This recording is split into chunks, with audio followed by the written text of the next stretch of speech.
Hi, welcome back to Leena's home foods. என் channel புதுசாக பார்க்குறீங்கன்னா சப்ஸ்கிரைப் பண்ணுங்கள். வீடியோ பிடிச்சிருந்துச்சுன்னா லைக் பண்ண, ஷேர் பண்ண மறக்காதீங்க. அப்படியே பக்கத்தில் இருக்கிற பெல் ஐக்கானையும் கிளிக் பண்ணிவிடுங்க. அப்போ இன்றைக்கி நம்ம கேரளா ஸ்டைல் சம்மந்தி பொடி எப்படி செய்கிறதுன்னு பார்க்கலாம். இது வந்துட்டு முத்தின தேங்காய் அதில் தான் செய்யணும். எலசாக எடுத்து செஞ்சிங்கன்னா இது வந்துட்டு நல்லா இருக்காது, அதே மாதிரி சீக்கிரமாக கெட்டு போயிடும். முத்தின தேங்காய் வந்துச்சுன்னா அதோட டேஸ்ட்டும் நல்லாயிருக்கும். நீங்கள் 1 மாதம் ஆனால் கூட இது கெட்டு போகாமல் இருக்கும். வெளியிலேயே வைக்கலாம், ஃப்ரிட்ஜுக்குள்ளே வைக்கணும்னு கூட தேவையில்லை.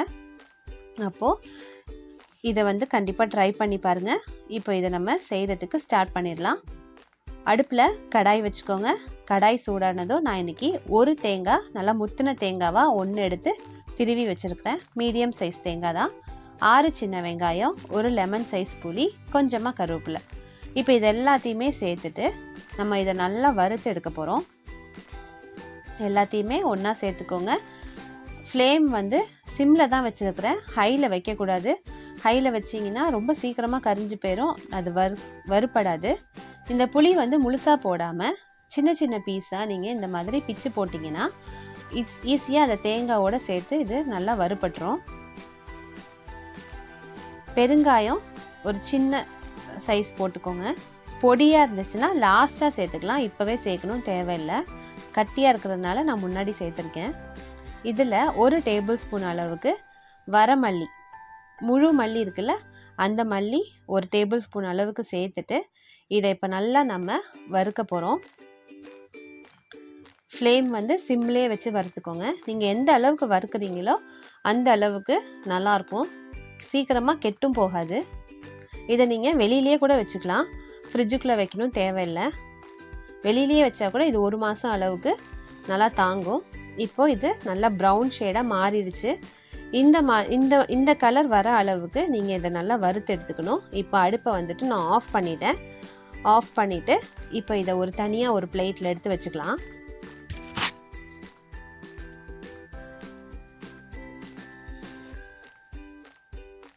கை விடவே கூடாது, கை விடாமல் நீங்கள் வறுத்துட்டே இருக்கணும்.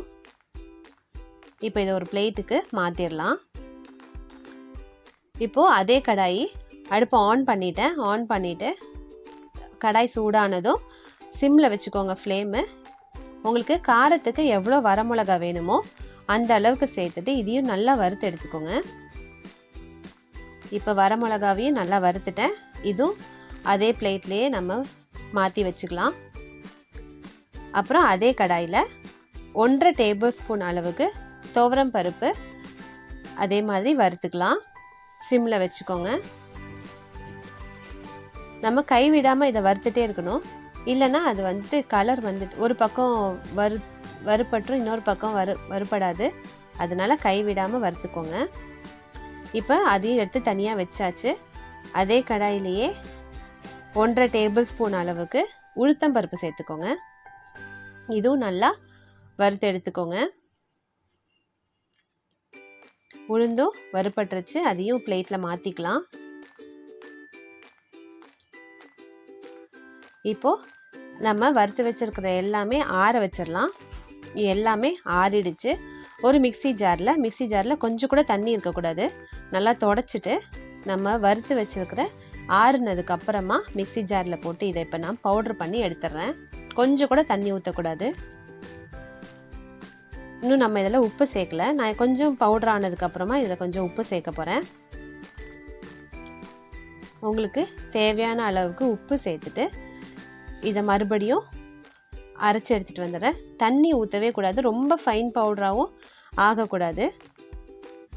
இப்போ நல்லா நான் இதை அரைச்சி எடுத்துகிட்டு வந்துட்டேன். பாருங்கள், இந்த அளவுக்கு தான் இது பவுடர் ஆகணும், கோர்ஸ் பவுடராக இருக்கணும். இந்த அளவுக்கு நீங்கள் இதை அரைச்சி எடுத்துக்கோங்க. அதே மாதிரி தண்ணி கொஞ்சம் கூட ஊற்றிடாதீங்க. ஒரே ஃபுல் ஸ்ட்ரெச்சாகவும் அரைக்காதீங்க, கொஞ்சம் விட்டு விட்டு அரைங்க, அப்போ தான் நல்லாவும் இருக்கும். இப்போ இந்த சம்மந்தி பொடி ரொம்ப சூப்பராக ரெடி பண்ணியாச்சு. அப்போது கண்டிப்பாக நீங்களும் ட்ரை பண்ணி பார்க்கணும். ட்ரை பண்ணி பார்த்துட்டு எப்படி இருக்குன்னு எனக்கு மறக்காமல் கமெண்ட் பண்ணுங்கள். உங்களுக்கு பிடிச்சிருந்துச்சுன்னா உங்கள் ஃப்ரெண்ட்ஸ் எல்லாத்துக்கும் ஷேர் பண்ணிவிட்டு என்னை கொஞ்சம் சப்போர்ட் பண்ணுங்கள். அப்புறம் மறக்காமல் என் சேனலுக்கு சப்ஸ்கிரைப் பண்ணிடுங்க.